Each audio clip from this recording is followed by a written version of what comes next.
Good evening, everyone. Welcome to Brands Hatch and the much anticipated finale of the first ever British Formula 4 iRacing trophy. 2 races coming your way this evening that will decide the champion at the end of what has been a hard-fought season. And it all boils down to 2 drivers, both driving for Fortec Motorsport, Chris Lulham and Luke Browning, who have dominated the campaign so far.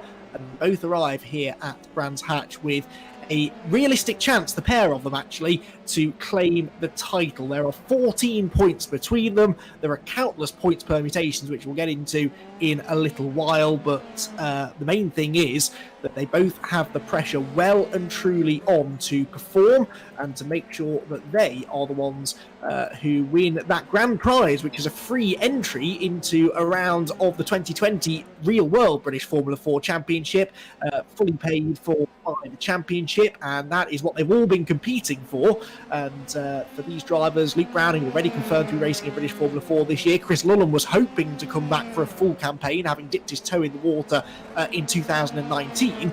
And for both of those drivers, therefore, the entry into a round of the 2020 championship would come in rather handy, I suspect. So they really are racing all that they can get, really, in the two races tonight. The format will be the same as ever. We have a qualifying session which is coming up imminently, and then we are into their two 20-minute races. The first one, the grid is based upon the result from qualifying. The race 2 grid, though, is that full grid reversal, and those have been the races this season which have at times tipped the championship standings on their head. And with a championship that could potentially be on the line going into that race, that is, I think, going to be the race which we really have to look forward to, and that will be a real pressure cooker environment, particularly for those two drivers going for the championship.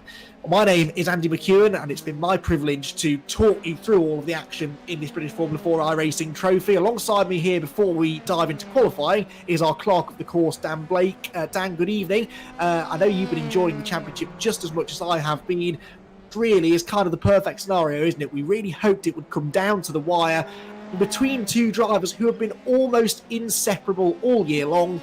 I really have no idea which way this is going to go. Thank you very much, Andy. As I say, I think it's going to be a very interesting night of racing. It's the final one, it's the decider, and it's just where we want to be. We've got two drivers who've proven over the season that they have maybe just been that little cut above the rest, and they're going to be fighting each other for the championship. You've seen last week when we spoke to them in the interview, they're still going to work together, and it'd just be interesting to see sort of how that develops over the course of the evening, because Chris Lulham does have a clear advantage, and as you said earlier, Andy, that entry fee could be a big step towards Chris Lulham making his way onto the real life grid in 2020. But Luke Browning, very determined racer himself, and he'll be doing all he can, despite the fact he's a friend of Chris Lulham. He'll want to deny him this British F4 iRacing trophy title.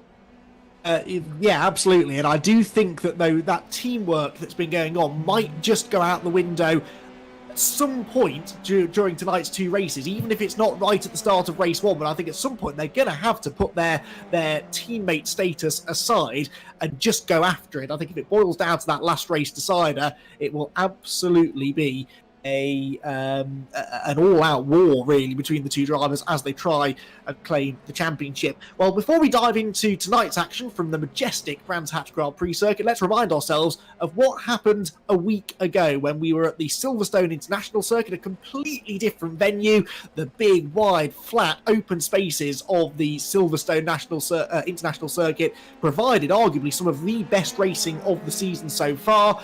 And it was Chris Lulham, the championship leader, who won the first race. It was back-to-back victories, actually, because he won the second race at Snetterton the week before and won the first race at Silverstone last time out. Luke Browning was second, though, so there was very little damage done in the points. The gap did go out between the two of them, but not by a huge amount. Marion Kramers was third, Nico Verone fourth, and Alex Connor rounded out the top 5 drivers. Now, Zach O'Sullivan was the other driver going into Silverstone who was mathematically in contention for the title, but he finished all the way down in 7th place in that first race at Silverstone, and that meant that race 2 had to be a drive for the ages. He had to get himself into the top 1 or 2 positions, realistically.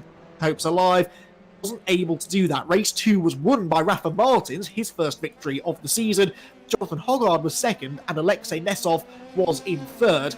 Big story, really, in that second race, though, regarded the championship contenders. Luke Browning only managed 4th after some late contact with Christian Mansell whilst he was fighting for the podium position. So Browning ended up in 4th position. However, he did a lot better than his other two championship rivals. Zach O'Sullivan only managed 9th, which officially now takes him out of championship contention, whilst his teammate Chris Lullum had his worst race of the season. He finished multiple laps down in 18th place after contact on the opening lap. So it was the first time that Chris Lullum had been out of the points all season long. It happened in the final race of the penultimate race meeting, and all of that means that the gap is now down to 14 points between them. Here we can see the championship standings with Chris Lullum and Luke Browning, the Fortec pair, leading the way in the points as they have been basically all season. 14 points separating the pair.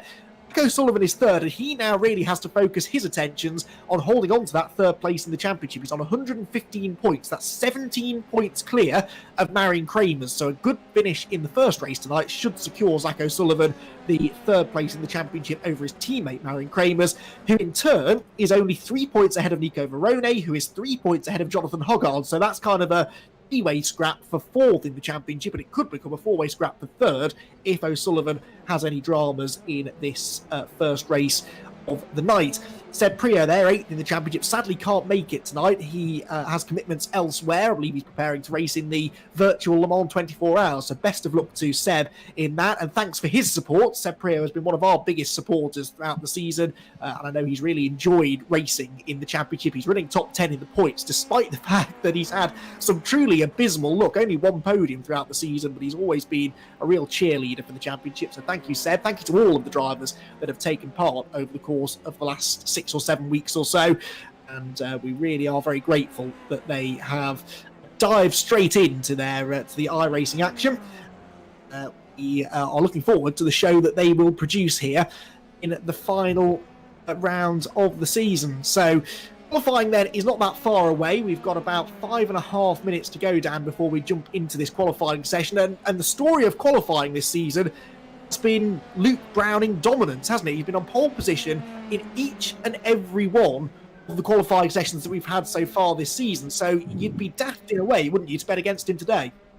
You would be, but Zach O'Sullivan, interestingly enough, in practice has actually put himself in between the two Fortec cars. So he's on a massive accident as well there. He's coming out of Dingle Dell. You're hoping not to repeat that in the race, but Zach O'Sullivan is between the two Fortec drivers, and Jonathan Hoggard not too far away either. The top 4 or 5 separated by 3/10 so far in this practice session. You say Luke Browning probably is a favourite, but I think he's going to be given a lot of hard work to do it by the likes of O'Sullivan, Lullum and Hoggard, and Luke Whitehead as well putting in a good display in practice. He's currently 5th. Luke Whitehead's not raced the whole season with us, but has shown some real pace. Yeah, absolutely. He was in contention for top 5 finishes at the last couple of rounds. It hasn't necessarily worked out as well. Or in fact, no, I tell a lie. He did have that podium, didn't he, in race 2 at Silverstone last time out. So yeah, definitely Luke Whitehead has been impressing. Now, Luke Browning has, as I said, scored pole position every time so far this season. One thing that really interested me, though, that across all of the first races, the race ones, if you like, of the season so far, he started ahead of Lullum every single time. He's actually scored 19 points less than Chris Lullum across those 6 race ones that we've had so far this season. So it goes to show that qualifying is important, but if you can't get off the line well, and if you can't hold the pack off in the early stages of the race, if you're going to get yourself caught up in dramas maybe as well, really qualifying on pole position makes absolutely no difference. And it is interesting to me, Dan, that Browning, despite the fact he's dominated in qualifying, hasn't actually been able to convert that into race 1 victories all that often. Yeah, but Luke Browning, he's not been able to get the victories, but he's got the consistent finishes as well, which is why he's in a similar position as he's in now, where he's not far at all behind Chris Lullum. And as we go into the qualifying session, I think Luke Browning, if he can get that pole position, it'll give him a little bit of a psychological edge going into the first race, because he knows he has to be in front of Chris Lullum on at least one occasion tonight. If Lullum has a bad result in the first race, it's going to be a big race too. I'm really looking forward to that second race, because if we have a bit of a shock in the first race, it means in the second race it could be even closer than ever. But Luke Browning, even though he hasn't been taking the victories, he has been a really consistent driver so far.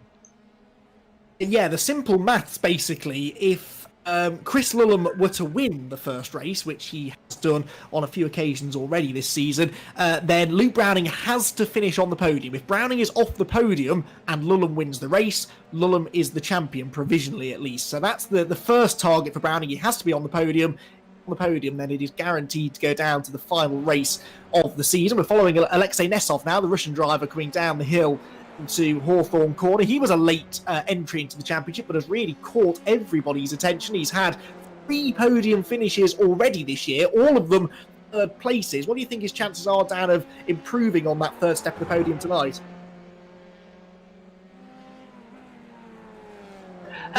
Sorry about that. We've definitely lost Dan. He's of course Dan Andy, is also I can hear you. Can you hear me? Yeah, you're cutting out, Andy. I heard half of the question, but not the rest of it. I do apologise. I was talking about Alexei Nesov and how he's had these 3 third place finishes so far this season. What do you think his chances are of improving on that third place tonight? Alexei is another one he's been there or thereabouts this season, but sometimes he's been a little bit rash. He's had a couple of penalties, but other than that, as I say, his driving has been very good in general, and he'd be looking to get first, second place. But it's just a case of seeing really what he can do. If everything falls into place for him, he's one of those drivers that, especially for him, the likes of Marion Kramers as well, could get up to the top of the championship.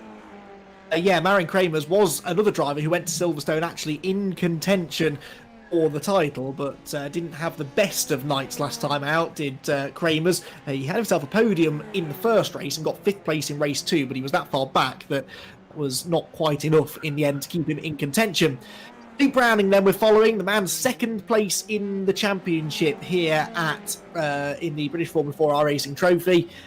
Knows how important the lap times are going to be in this qualifying session, which is less than a minute away now. He is fastest in practice right now. Zach O'Sullivan 2nd, Chris Lullum 3rd. That's interesting then. Chris Lullum just under 0.2 of a second off the pace, albeit this is only a free practice session. It is a 50-minute practice session though, so generally speaking, we've seen lap times in practice have been fairly representative of who the front runners will be as we get into the business of qualifying, which is now only 10 seconds away. Dan, I know you're busy. You've got to go and officiate on tonight's proceedings. Best of luck with that. Before you go, though, I'm going to put you on the spot, as I enjoy doing. Wins the championship in about 2 hours' time? I think it's going to be Lullum, because he's got that advantage, but anything can happen in this race. There's 2 races tonight, but if Luke Browning does win the championship, he would have done it the hard way. But obviously, Chris Lullum is the favourite, and he's been driving really well this season. So I think I'm going to have to just about